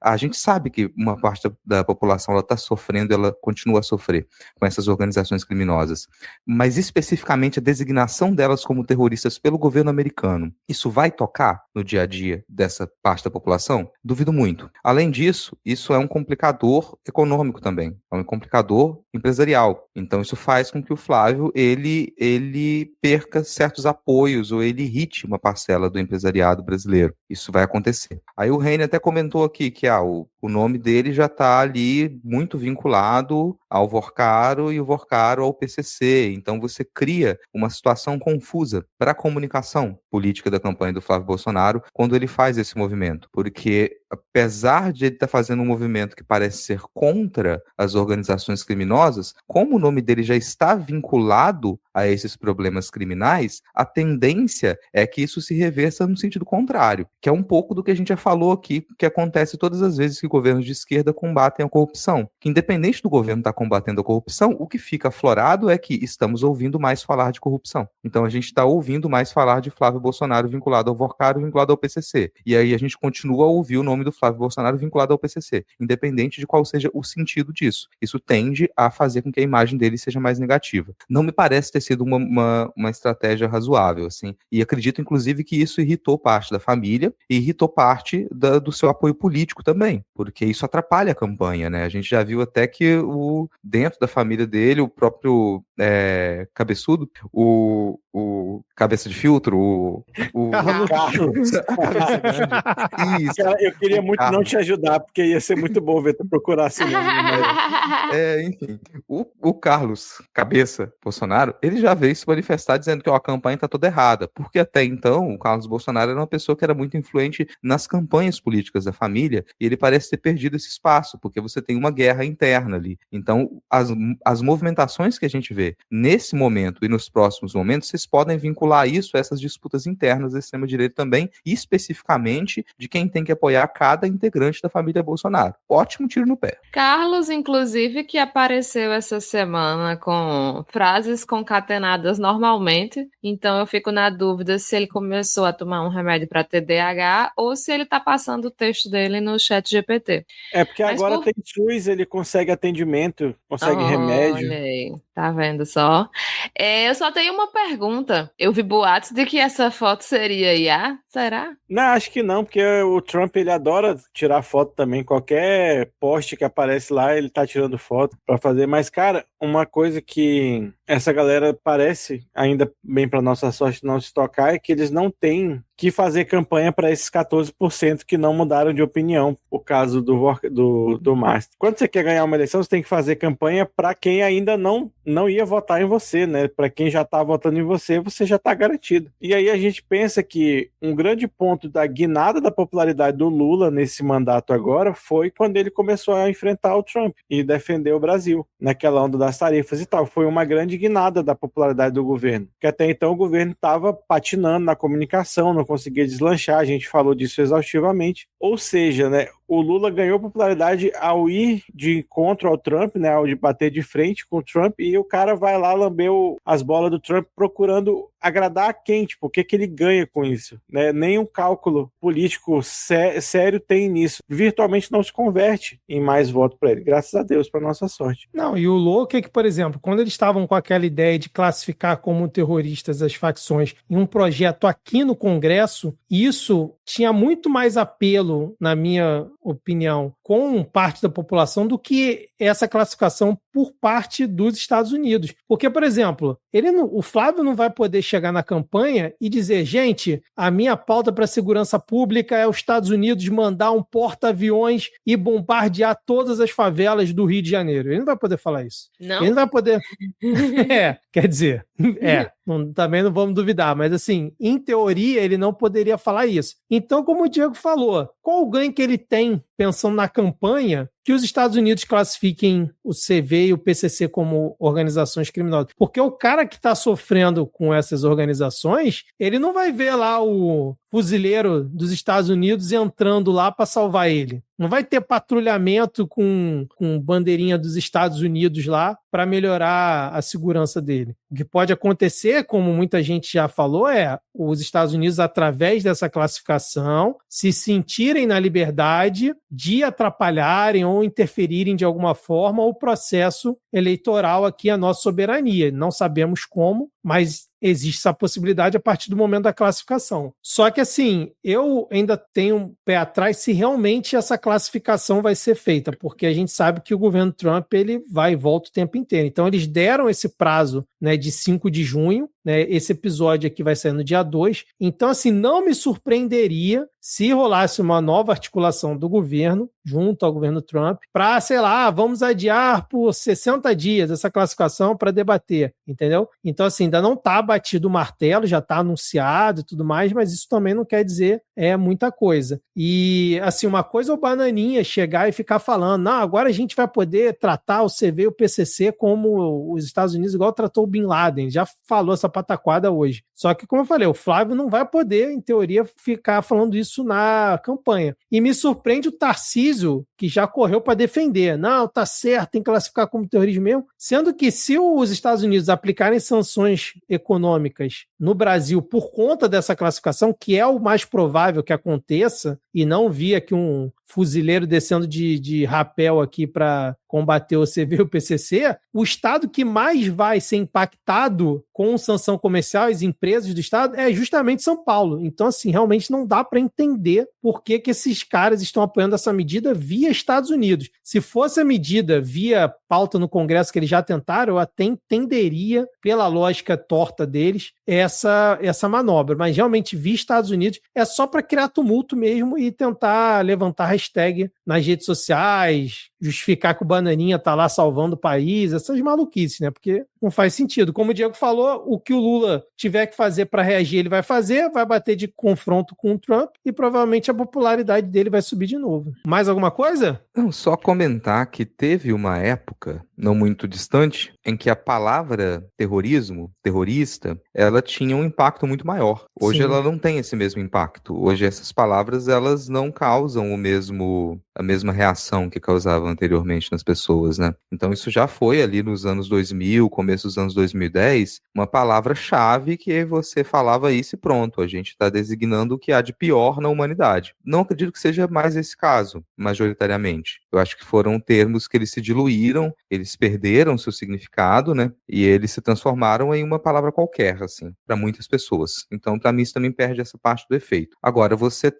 há uma tentativa de vincular isso a ações recentes do governo dos Estados Unidos. Então a gente sabe que o governo dos Estados Unidos está com um foco na América Latina para retransformar a América Latina no seu quintal novamente, ter uma influência direta nas mudanças de governo, nas definições de políticas públicas. Isso tem acontecido e tem gerado reações, as mais diversas, de estados que estão sendo governados nesse momento por governos um pouco mais progressistas e outros que são completamente de extrema direita, e isso define muito de como essa geopolítica ela tem se reorganizado aqui no hemisfério ocidental. Mas eu não sei até que ponto isso se torna crível para a gente com relação ao Brasil em específico, porque o Brasil ele tem os seus diferenciais com relação a todos os demais países da América do Sul e, de certa maneira, da América Latina também como um todo, né? Então a gente tem uma maior economia, a gente tem a maior população, a gente tem a maior extensão, ele é um país que tem um poder diplomático gigantesco, mundo afora, é um país que ele está na liderança de grupos econômicos gigantescos. Então, a ideia de que os Estados Unidos poderiam lidar com o Brasil do mesmo jeito que eles lidaram com outros países da América do Sul, ela é um engodo, ela não se verifica, não se funciona, e eu concordo com o Vitor, ela tende a fracassar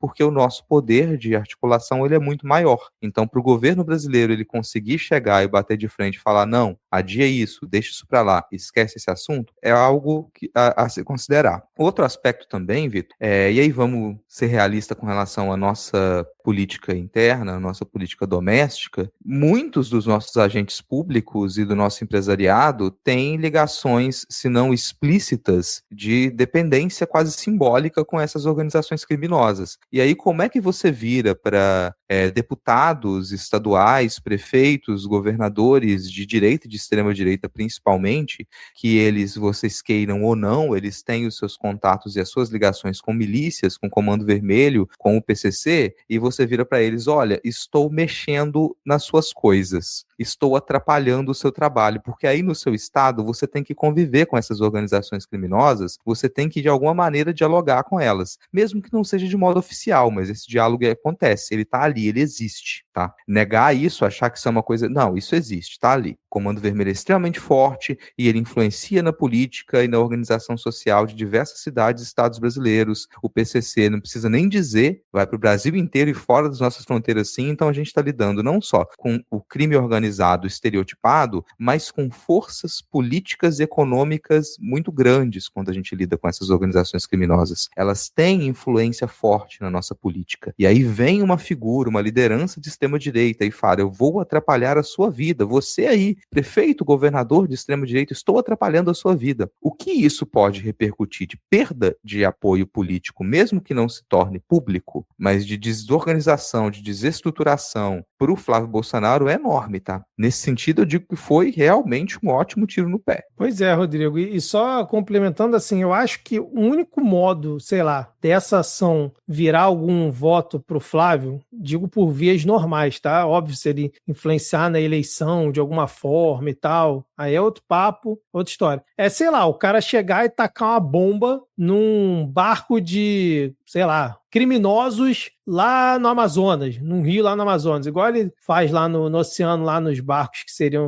estariam saindo da Venezuela, supostamente e tal. Algo nesse nível, porque aí ele tem uma imagem para mostrar para essa galera que acredita no Salvador que os Estados Unidos vão vir aqui e salvar todos. Fora isso, meu amigo, os Estados Unidos está jogando bomba no Irã, está jogando bomba no Líbano, está jogando bomba em um monte de lugar. Não começa não a falar essa lista aí, porra, 10 para meia-noite daqui que tu termine de falar aí que o Estados Unidos tá tapando o dia amanhece. Aí tu acha que a pessoa tá lá, né, sendo extorquida, sendo aprisionada pelas essas facções criminosas malditas. Tu acha que ela vai achar que os Estados Unidos vai vir salvar ela, o quê? Tacando bomba na cabeça dela? Não vai, meu amigo. Então, assim, eu não sei qual é a real intenção deles com essa ação, se é só gerar mídia e desviar foco em rede social, se realmente tem algo prático, mas acho muito improvável, e espero estar certo, de que isso realmente vai gerar algum fruto eleitoral aí pro Flávio Desmaio. Sei lá, gente, vamos lá. Eu não quero acreditar que realmente isso vá à frente no fim das contas. É isso? Podemos? Momento leitura de títulos.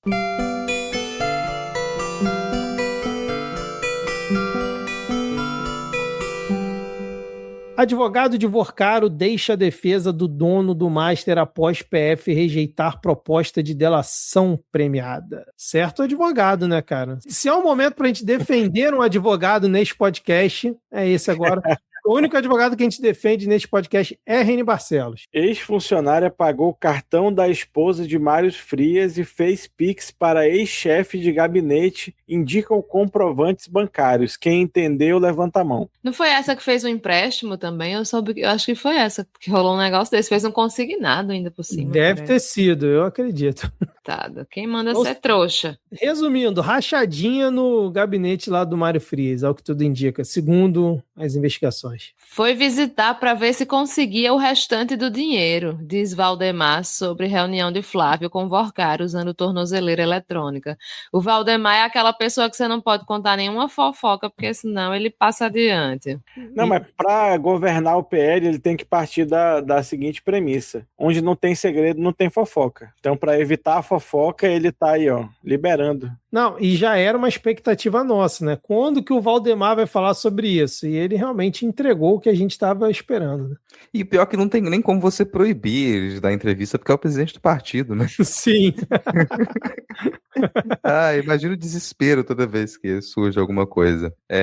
Mas vamos agora para a próxima aqui, que vai direto pro Careca do Metrópolis. Essa aqui. Terno na mão, calcinha no chão. After de prefeitos do Distrito Federal é regado a sacanagem luxuosa. Eu adorei a expressão sacanagem luxuosa. Era isso que eu ia comentar, cara. Como que se define sacanagem luxuosa? Quem quer ouvir a definição de sacanagem luxuosa é só ouvir nosso episódio extra da Dinastia Lancaster. Olha o golpe de oportunidade aí, Diego. Muito sacanagem bem. Luxuosa dá uma ótima frase acima do rego. Não, isso aí, olha, o pessoal lá dos Aliciadas, vai no grupo dos Aliciadas aí, gente, sugestão de título pro próximo livro da franquia. Porra, tem sim. que ser Sacanagem Luxuosa. Próximo livro da Dinastia Lancaster. Sacanagem dos porra, bom demais. Enfim, Soraya Tronic, como preferir, declara apoio à reeleição de Lula e diz que presidente a deixou de queixo caído. Foi de Tebet, né? Foi o quê? Foi de Tebet. Foi de Tebet, porque foi a mesma coisa, assim, também. Ai, nossa, eu era oposição, conheci ele, me apaixonei. Fica aqui o recado, né, para todas as deputadas de direita, menos a Júlia Zanata. Venha pro lado de cá, né, o pessoal daqui sabe tratar a mulher melhor. Agora, eu não sei quais são os candidatos ao Senado do Mato Grosso do Sul, mas vocês acham que ela se reelege dando essa virada aí de 180 graus? Dizendo que é a candidata do Lula? O negócio é você ver qual a porcentagem de pessoas do eleitorado daquele estado frequenta motéis. Não, mas assim, são duas vagas. Eu acho que ela deve estar se confiando nisso, assim, de pegar os votos das pessoas menos conservadoras. E não dá para manufaturar um candidato ao Senado assim em 3 meses, né, também. Até dá, mas é mais complexo. Ó, só rapidinho, eu fui pesquisar aqui, segundo o Google, os pré-candidatos a senador por Mato Grosso do Sul são Nelsinho Trade, Reinaldo Azambuja, do PL, Capitão Contar, do PL e Soraya Tronic. Como do PL só fica um, desemprego fica em 5,8% no trimestre até abril, menor taxa para o período, diz IBGE. Imagine agora que o fim da escala 6x1 está sendo finalmente implementado. Aí, minha gente, vai ter, você vai sair na rua, vai chegar alguém dizendo, você quer um emprego? Por favor, trabalhe para mim. Você, não, eu vou escolher o emprego que eu quero. Mas, Thaís, eu vi na CNN Brasil essa semana que justamente o problema é esse, que já tá faltando mão de obra e que com a 6x1 vai piorar, porque é aí que as pessoas não vão querer realmente trabalhar em qualquer emprego, que é absurdo. Mas, Vitor, tratem seus funcionários melhor. E assim, nesse 5,8% que baixou também, tá muito baixo, mas é porque a gente está considerando muitos tipos de emprego, né, para poder fazer essa conta. Inclusive, tem muita gente trabalhando de modo autônomo, tem muita informalidade. Então, se o empresariado resolver pagar um salário decente, tiver um mínimo de condição de trabalho, a probabilidade de uma pessoa que ela está uberizada, que ela está trabalhando muito mais horas por dia do que ela gostaria, dela parar de fazer aquilo que ela está fazendo e ela aceitar um emprego ou de um contrato ou de carteira assinada é muito maior. Então, essa história de que está faltando mão de obra é balela. Em cima disso, eu sei que não é para fazer comentário extenso aqui, mas cabe sempre lembrar o absurdo que se tornou a ideia de que o empregado ele tem que estar capacitado, eles têm que estar formado. E aí as empresas elas abriram mão, elas normalizaram a ideia de que não é elas que têm que capacitar o funcionário. Então recusa o funcionário porque, peraí, como assim ele não sabe mexer nessa máquina específica que praticamente só a minha empresa usa? As pessoas elas não têm capacitação suficiente hoje no Brasil. Precisa de mão de obra especializada. Não. Quer mão de obra especializada? Promove capacitação. Pague os cursos, dê o curso para o funcionário e o funcionário vai se formar. Agora, se a empresa não quer arcar com os custos de ter uma empresa, aí, é difícil ser patrão, vira empregado. Inclusive, uma das coisas que pode acontecer é uma redução nessa demonização da CLT, porque as pessoas estão usando o CLT como sinônimo de subemprego.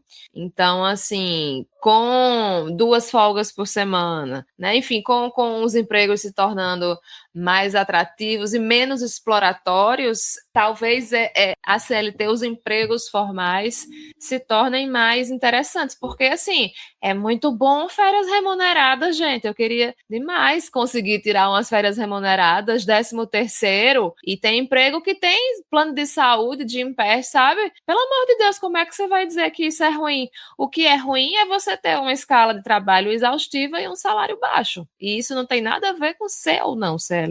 Exatamente. Para fechar o comentário aqui, Vitor, desculpa a extensão, vocês se lembram quanto que estava a taxa de desemprego quando o Lula assumiu? Acho que era 9 alguma coisa. Estava mais de 12%. 12? Achei que era 9. Aí ele já reduziu para 9 logo no primeiro ano e aí depois só vem até a gente chegar a 5,8%, gente. É muita sorte.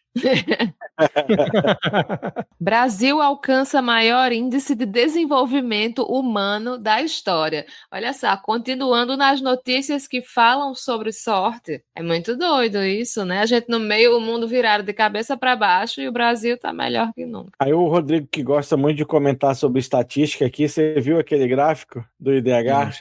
Eu não cheguei a passar pelo gráfico. Eu vi só a manchete, fiquei feliz e vou parar por aí. Não, eu não sei se foi na Globo, acho que foi em alguma emissora de TV, fizeram um gráfico da evolução do IDH do Brasil. Para quem não sabe, o IDH é o índice que vai de 0 a 1. E eu acho que colocaram a escala de, sei lá, de 0 a 5 no gráfico e era uma linha reta, o crescimento. Aí é foda, hein, cara? Ai, ai. Ó, CNI entra com ação no STF contra o fim da taxa das blusinhas. Lázaro, me ajude a entender. Cara, antes de ler a próxima aqui, só rapidinho, eu fui pesquisar aqui alguma pesquisa sobre o Senado do Mato Grosso do Sul, caí numa pesquisa bem duvidosa, mas os dois primeiros aqui na pesquisa são os caras do PL. Soraya Tronic está aparecendo em 5º lugar nesse exato momento. Nossa Senhora. Enfim, vamos ver como é que vai ficar isso. Vamos para a próxima. Ministério Público aponta que fintechs da Faria Lima continuaram ocultando dinheiro do crime organizado em São Paulo. Ponto e vírgula. Movimentações chegaram a 26 bilhões, com B de bananada, bilhões. Alô, fintechs da Faria Lima, o Trump vai pegar vocês. Exatamente. Ficam aí lavando dinheiro pro PCC? Toma aí, ó. Mas esse negócio de Faria Lima, de crime organizado, isso aí é balela. Vamos falar do que importa. Entenda a polêmica entre Luciano Huck e Ana Paula Renault sobre Bolsa Família. E aí, Rodrigo, você que é um cara que tá sempre acompanhando, antenado nos famosos. Cara, primeiro, é muito bom o retorno a esse uso clássico da palavra polêmica, que ela tem que ser pronunciada com a entonação correta, né, Diego? Que é polêmica. E essa é mais uma polêmica, que é o Luciano Huck defendendo que as pessoas têm que continuar a ser humilhadas para ganhar dinheiro, fazendo crítica ao Bolsa Família, dizendo que as pessoas ficaram mal acostumadas com isso. E, bom, a Ana Paula Renault, ela sempre defendeu nas suas redes pautas de esquerda, posicionamentos de esquerda, então ela veio confrontar esse vídeo que ele circulou muito do Luciano Huck falando sobre o assunto. Aqui o Luciano Huck, ele disse que a fala dele foi retirada do contexto, e o contexto, de acordo com ele, era um evento fechado. Eu não sabia que as pessoas iam me ouvir. Tela Brasil. O que é catálogo e mais do streaming gratuito do governo?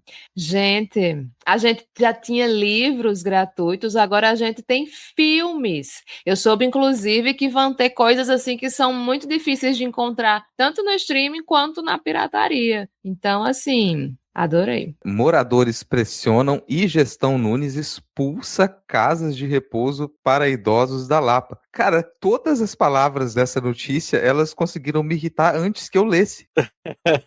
Aqui em João Pessoa teve uns moradores no bairro da Beira-Mar que eles reclamaram de um projeto que tinha, que as pessoas ajudavam pessoas com deficiências físicas, geralmente pessoas em cadeiras de roda, a tomar banho de mar, voluntários. E aí os moradores da região reclamaram porque, sei lá, enfeiava o mar. É uma notícia bem nessa vibe aí. E aqui em Florianópolis a galera protestou porque ia se instalar uma funerária no bairro deles. Curiosamente, a maioria das pessoas protestando eram os potenciais clientes dos serviços. Vai ver, era isso. Acharam que era agouro. E só um acréscimo aqui em relação à questão do Tela Brasil, o Lula anunciou que ele vai ser lançado dia 30 de maio, ou seja, antes desse episódio sair, né, ser publicado, vamos ver se realmente vai acontecer na versão web, e aí o aplicativo seria disponibilizado um mês depois. E aí vai iniciar com 500 obras audiovisuais, né, que deve ser acessada ali no catálogo. Você acessa com o seu GovBR e ele vai ser livremente para você assistir, diferente do Mac Livres, né, que tem aquela limitação, né, com empréstimo e tal. O Tela Brasil não. E eu lembro que, cara, o Rodrigo sempre bate nessa tecla aqui, né, que se o governo não consegue lutar contra as big techs, né, contra as redes sociais, que se crie mecanismos para você tentar furar isso, né, para tentar criar uma concorrência que seja ligada realmente ao governo. E o Tela Brasil é justamente, acho que um bom exemplo aí, né, para concorrer com esses streams aí de hoje em dia. O objetivo, Vitor, é que em breve você tenha chilique do governo dos Estados Unidos com relação à nossa distribuição para o audiovisual nacional, do mesmo jeito que eles têm com o Pix. Verdade, bem observado. Vamos aqui para o último título. Em reviravolta, vírgula, Carla Zambelli é solta na Itália após justiça anular extradição ao Brasil. Quem tá rindo agora, hein? Vocês esquecem que só porque a Itália fica na Europa não quer dizer que é um país sério. A Itália teve 70 primeiros-ministros nos últimos 2 anos, tá pior do que o Peru. Não, e foi tipo meio que do nada, né? Acho que ninguém tava esperando ela ser solta, né? De repente, esteja solta. Enfim, tá ela solta lá na Itália. E é isso, gente. É o que sobrou para Carla Zambelli. Vamos para Cartinhas da Xuxa.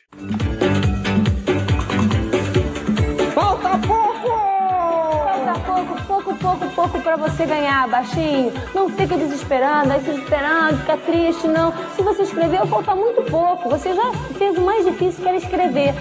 Porque eu sei que tem muito baixinho que é preguiçoso. Mas os baixinhos que não são preguiçosos, um alô, hein? Que show da Xuxa é esse? Então, gente, como já tá tarde, eu vou ter que acordar daqui a pouco, porque minha mãe vai fazer um exame, todo mundo precisa dormir. Eu vou ler só a MidQuest, ok? Inclusive, eu vi, assim, que não teve muito comentário essa semana, então aqui meu repúdio. Mas nós tivemos 3 episódios essa semana, né? 2 episódios sem pauta e um episódio regular. E a MidQuest do episódio 18 da 9ª temporada, trailer do Pangaré, pesquisas e Lula teimoso, perguntou: você é da equipe de produção de Pangaré Sombrio. Flavinha te diz que o patrocinador misterioso atrasou o pagamento das parcelas e o Jim Caviezel tá no seu pé pedindo pagamento. O que você faz? Instala uma máquina caça-níquel no set, faz um leilão das perucas usadas pelo ator, usa os 17 milhões que o Jair recebeu ou visita o Vorcaro na cadeia com o celular. A gente teve 4 votos no Instagram, 24 no Telegram, 19 no Spotify e 38 no WhatsApp. Ô, louco, acho que nunca vimos tantos votos, hein? Nação Zap representou mais uma vez, hein? Em 4º lugar, bem pertinho do terceiro, ficou usa os 17 milhões de Pix que o Jair recebeu. Em 3º lugar, com 19%, ficou visita o Vorcaro na cadeia com um celular. Em 2º lugar, com 26%, ficou instala uma máquina caça-níquel no set. E em 1º lugar, com 38%, faz um leilão das perucas usadas pelo ator. Essa foi a minha opção também, cara.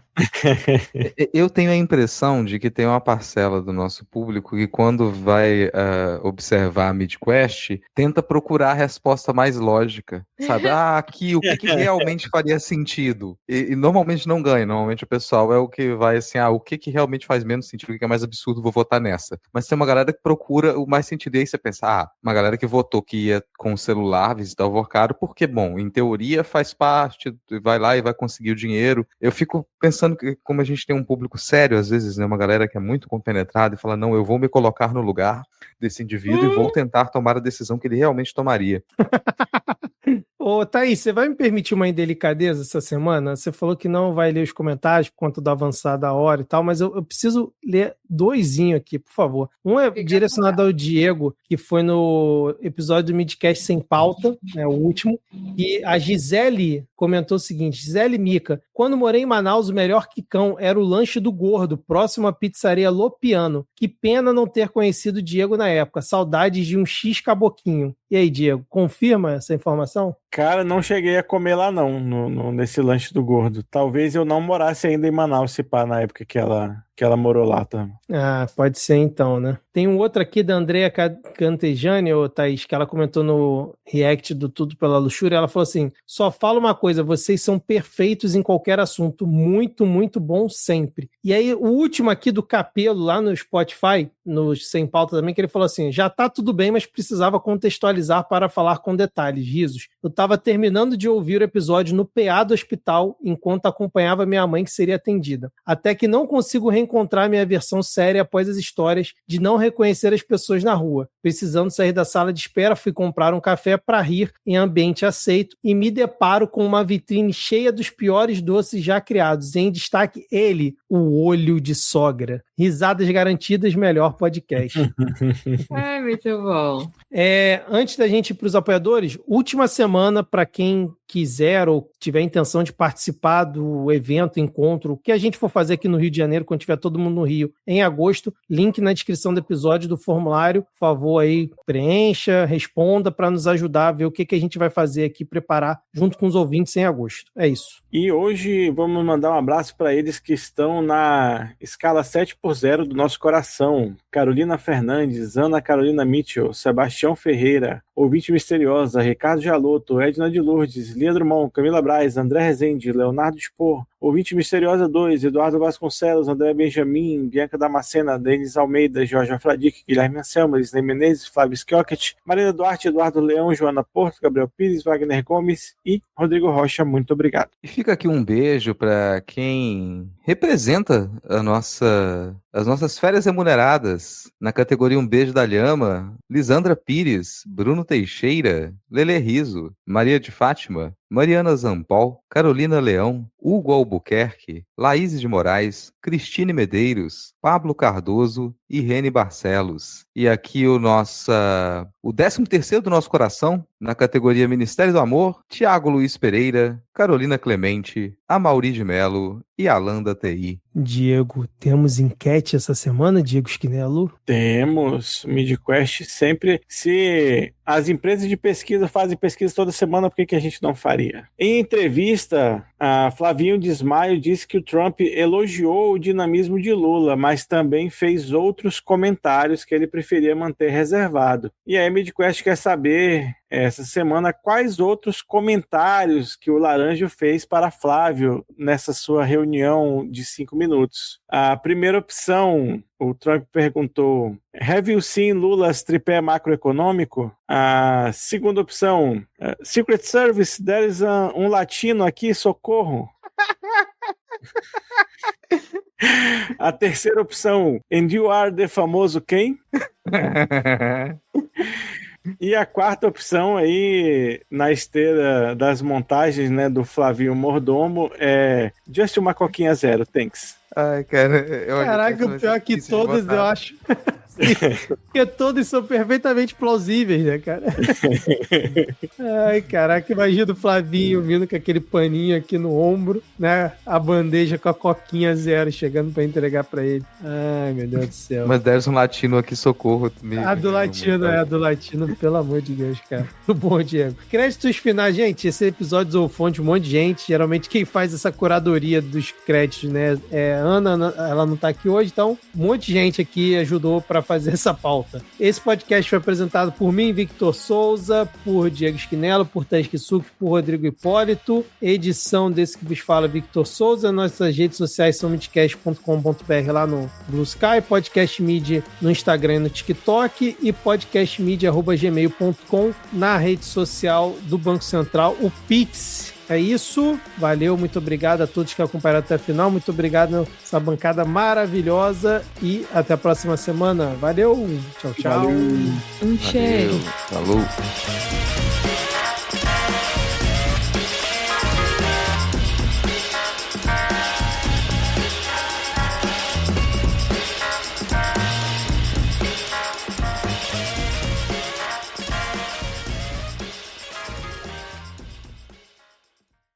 Eu quero concluir cantando que batalha não há batalha se não surgirá as provas, se a extrema-direita não se levanta. Batalha não é batalha, com Jesus trabalhadores vão e ganharão a batalha. Com Jesus trabalhadoras vão e ganharão a batalha. Trabalhadores vão ganhar a batalha, a oligarquia vai perder a batalha. Trabalhadoras vai ganhar a batalha, a extrema-direita vai perder a batalha.